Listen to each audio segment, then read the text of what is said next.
Thomas, welcome. So good to have you here and so good to have you as a member of One Life Club. And always gets me excited to interview our members because we all have a great story behind us because, running any business or to establish a successful business is not fucking easy whatsoever.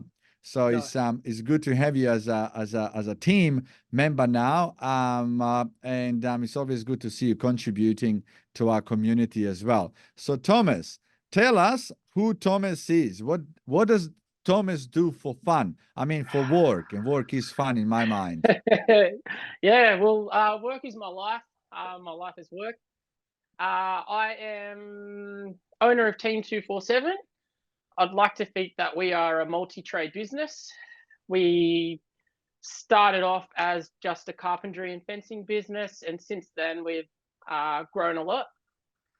But me, I'm a person that just goes for it. I probably sleep between 1 and 6 each day. I just go for it. So, My so goal at the moment. you are basically sleeping what I would call, what I would say like a crying baby, which means you sleep 1 hour and you cry the next hour. So Yeah, constantly, that's what a crying baby does. But yeah, before this podcast started, I asked you how you're going, and you said, "Oh, I got a lot on." And one thing that I always say to all of us, yeah. we asked for this. We We did. wanted this. We wanted this. Yep, Because the day that we made decision, we want to run our own fucking journey. We want to run our own business, and we want to build a big business. Well, guess yep. what, motherfuckers? We brought it. Yeah, and You asked yeah, for it. You I did, asked for it. and Well, I've got it. fucking put up with it and Yep, keep moving forward. Do you know what I mean? And I that's do. something, with myself, like when I have a lot on, I always say, buddy, you asked for this. You had a Yep, choice. One, go and work for somebody else for, 60 grand a year, or yep, go and conquer the world. But if you want to conquer the world, there is a price to pay. And price to pay is us sleeping yep. 1 to 6 hours a day, and the rest our mind is working That's overtime it. because we always got heaps on to do, and it's not easy. Now, looking back in your business where it is right now, what would Yep. you say is the hardest part of running your business? I would say my hardest part of running my business would be staffing I with think my we all, on-site I think we're staff. all facing the same issues. It's Yep. just finding fucking good people that we can rely on. Yeah, it's that, and I like to think I did a bit of business coaching a couple years ago with a spiritual business coach, which was amazing. And what we talked about was growing through levels, through ceilings. And as we get through these ceilings, we've got new expectations. We've earned more money. We don't want to go below that money. And as we get there, yeah, it's trying to have staff to align to my vision. And one thing I've noticed is I've just put it down is we do outgrow staff sometimes. And someone we thought was great 6 months ago might not be great now. And sometimes, yeah, we just have to do the tap on the shoulder and move on. But yeah, I would love to duplicate me, have mini me's out there, and I think that's what comes with training. Is I think one in of your the business, there's a I couple of mini yous I can see. Yep, Yeah. Well, I'll tell you something. I think us as a business owners, one of the mistakes that we make is we want our team members to think like us, to work as hard as we do. It yep, took me long time to realize, hey, this is your vision, your yep. journey, and you can't expect your staff to work 24 hours a day. You can't No, expect them to work 7 days a week. You can't expect them to be switched on all the time because that's what we want. We signed up for this. yep, They signed up to work for us, which is that balance took me forever to realize. Even till today, I always say to people, you either fucking work the way my expectation is, or there's a door, because yep, that's what I expect out of people, and yep. but the reality is, it's not fair that we expect that out of them. No, yeah. Would you say how many staff you employ now? We had two less since Friday, but I will re-employ this week. We sit between 17 and 21 at the moment. And We're everybody's floating. in-house, you're not using contractors? No contractors. It's something I've tried it in the past, but just given the scope of work and the training involved to do what my staff need to do, I have found it hard to have contractors come in and take straight over from what I need them to do. Did you start your Yep. journey as a carpenter? I did, yeah. I left school when I was 15 years old. It jumped straight into an apprenticeship and did my carpentry and finished when I was 18. So Would you I'm, say, how old are you yep, now? 33. 33. You fucking look older. Just joking. That's what business does to us, right? It's been a big week. I always say I'm 44, but I look and feel 300 most fucking days, full stop. Would you say there is a less people wanting to be in trades today than it was, 15 years ago when you were starting? Definitely. And something I've built my business on is we have a tagline and it's we get things done. I've worked in commercial, residential, and anyone that grows becomes a project manager. They don't want to have the on-site staff and they subcontract out. So I believe there is a big hole, there's a pocket there of people that are just willing to get it done. But unfortunately, I don't specialize in carpentry because it's actually really hard to have good carpenters. So we Yes. specialize in fencing, where carpentry skills are really great in fencing. Yes. And we do a lot of insurance and strip outs. We do a lot of that in between work where a labourer can actually be very effective, or Yes. 2 weeks of training can make someone a lot higher value. Yes. I've been caught up in that high end carpentry world, and a lot of it's just for status. It suits a one man band, so to scale. But yeah, just finding staff, and I find it harder to put on apprentices. We don't actually have any apprentices anymore. We've tried, and yeah, a lot of the younger generation after 3 months, why aren't I doing roof framing? Why aren't I doing this? And I'm like, back in my day, I They was on wanna a they roof wanna they like, wanna they wanna start their career from the top and go yeah, backwards. and Nobody parents are wants to. very involved. Um, So uh, yeah, it's quite hard. Yeah, they don't want to do the hard work. All of us, no matter where we were, I'm sure in real estate, you're putting the pegs in the ground. Someone has to do that to start. Where at the moment, I think a lot of people want to walk in and start selling and earning commission and not have to work for it. Welcome to everybody's world these days. Now, Yep, when you were working as a carpenter, you were really living what I would call stress-free life. Working as a chippy, you were just you, your yep, tools.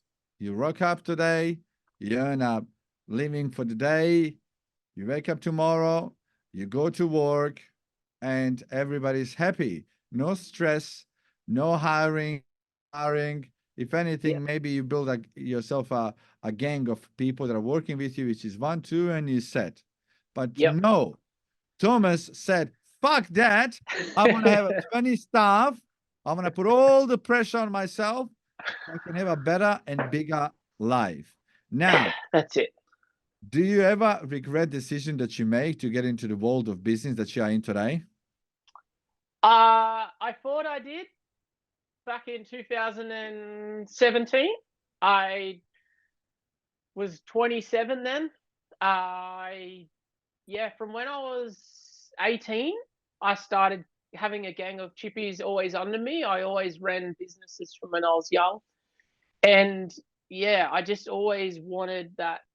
And when I thought it wasn't for me, I went and worked for someone and did hotel refurbishments and hospital refurbs just as a chippy. And within 3 months, I was running the job as a site manager with 95 people under me. So So I don't might know. as, might as I well might crave as it. well go and run my own fucking business back again instead of run it for Yeah. somebody else and have same responsibility, correct? Yeah. And then sometimes I look back and I think, hey, I was earning similar sometimes, but then, you know, you're opening a job site at 6 a.m., you're closing it at 7 p.m. That was my Yes. commitment, even working for someone. So yeah, it was better to just do it for myself and get a lifestyle. So at the moment, I drop my kids to school a couple of days a week, get to pick them up. Even though I work huge hours, 7 till 5, I'm on. 5 till 8, I'm dad. I'm at home with the kids, cook dinner.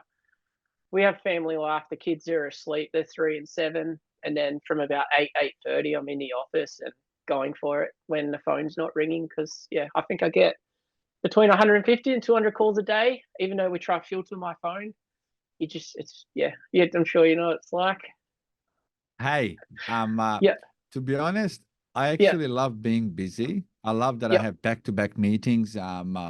I think it keeps me, it doesn't give me time to be lazy for a minute. I'm just yeah, constantly on a go, and I call it exercising my fucking brain all yeah, the time. Now, moving forward, 33 to 40 years old, and I will keep you accountable, and I will watch this video in 7 years time, and I will fucking chase you if you didn't achieve this. yeah. Where are we planning to be? Business wise, I've I can't maintain the hours I do at the moment, right? It's not a long term strategy for life. I'm giving myself another 5 years of the 100+ hour weeks. So from while I'm doing this commitment, I want to double each year. So at the end of Yes. this year, I want to have close to 40 staff. In my mind, and this is where we'll work it out this year, is doubling might not necessarily, in my head, it's often been doubling staff will double everything, but maybe I'll become more efficient in ways and double what we do. So that's something I'm very open to this year, as I've always looked at doubling staff means my business is doubling. But it's also, I always say, being in Yep, business, we want to make sure that we double the revenue and the profit as well. No correct. point going from 20 to 200 staff and earning the same amount of money. Might as well fucking go No, fishing half of the time and do what you do. yeah. And some advice I took from you from the day at the One Life Club at Simon's house is I thought I wanted to expand nationally this year, but I don't own my area yet. So I'm going to double down in the Gold Coast. I want to dominate colorbond fencing, timber fencing, retaining walls. I want to have teams doing each of those specs of fencing, temporary fencing, pool fencing. So once I've got that down packed, which is something we're going to work towards this year, is owning the Gold Coast. And from there, if we need to spread, we do. If not, we add teams underneath of that. And yeah, And also, yeah, you wanna always say, when you get ready to go to war, you want to make sure your guns are fucking loaded and you're going there to win, right? yeah, Now, no point going to fucking Sydney and Melbourne with empty guns, you no, know. So you want to become a king of your own fucking castle, of your own time, and be yeah, in position when you do attack other city or other state, that yeah. existing business is not going to damage whatsoever because you elsewhere. Do you know what I mean? Yeah, I And do. Yeah. and And look, the, it's that community we're building, which is the culture of our business and our team. We've not sponsored, but we've signed a couple of buses. And at the moment, we've got the public sending photos in. I saw you guys on a bus. So everyone's really loving the growth, which is awesome. And we and have it's the great to community see. on board. Yeah. And The good thing you're is, right. We won't have that elsewhere. Yeah. and the good thing is, one thing that I'm already capitalizing on myself with my company is that we are actually having members that are in One Life Club, members that are all over Australia. I'm gonna be, because we're gonna be expanding now my own company into Sydney and Melbourne and so on. So I'm already catching up with existing members of One Yeah. Life Club because I feel like we have army on ground there that can give me advice, or I can ask questions, you know what I mean? Yes. Yep. And same goes for all of us as well. Now, I definitely look forward to watching your journey over the next 7 years. And now, besides work, is there Yep. anything else that you do, hobby-wise? Uh, at the moment, not really. It's just time with the It's a kids. typical answer from all of our Yeah. members. Oh, look, I enjoy. I enjoy things, I don't take many holidays. Next weekend, I'm going to take my son to the Formula Ones, head down Friday afternoon, come back Sunday night to enjoy a break, but not disturb work. I will Little send you things my I like will that. send you my phone number. I will be there as Yeah, well. great. We'll catch And up for a beer. yeah, that sounds good. And where I see myself as well, something I didn't answer personally, is I promised my son Phoenix I'll have a Lamborghini to drop him at school before he starts high school. So he's in year 2, so I've got 4 years to get that Lamborghini. Does he like Lamborghinis now? Obsessed. Yeah. Yeah. He's obsessed? Yeah. Okay. Well, while he's obsessed, you live on the Gold Coast, hey? Yeah. Yep. Yep. Okay. Well, while he's obsessed, reach out to me today and I'll give you my Yep. Lamborghini next week and you go and pick him up. Sounds good. Sounds good. Now, I'm not joking. Yeah, So, no, that'd be unbelievable. so reach Yep. out to me and we'll Yep. organize it. And if you want, we can even pick him up with 2 Lamborghinis. So you Yeah. can drive one, I can drive one, and we'll make his day smile. How does that sound? Sounds unreal. So you Yeah. can say, hey, this might not be Yeah. dad's. This is your dad's friend. Taste a little Yeah. bit. So we both gonna get one soon. No, Deal? that's it. Yeah, done. Your baby go, Because Red. I I'm got excited. my little Yeah. nephew as well. Doesn't Yeah. matter how busy I am. When he calls me, he's 9 years old. When he calls me, Uncle, can you pick me up from school in Lambo? I fucking Yeah. drop every meeting that I have, my schedule. I just say to Naomi, clean it all out. I'm seeing my Yeah. little nephew and I'm making him smile because that's more important than any fucking meeting, if you ask me. Nah, it is. It's unreal. It's something I craved growing up, and yeah, it's gonna be amazing to give him a life that he'll be able to see that. Yeah, but no, awesome. I will reach out. I'm Awesome. excited. Yeah. Just not next Monday because that's when I'm coming back from Melbourne, Monday morning. But any day after that, Yep. I'll pick him up and don't tell him either, by the way. No, keep it a surprise. Yeah. Yeah, otherwise he won't Yeah. be able to sleep. Yeah. No, he's excited for Formula Ones too, so it'll be good down there. Thomas, We went last year. it's been Yeah. pleasure talking to you. Look forward to seeing you again. Awesome. All right. Thank you. I'll speak Thanks, to you soon. legend.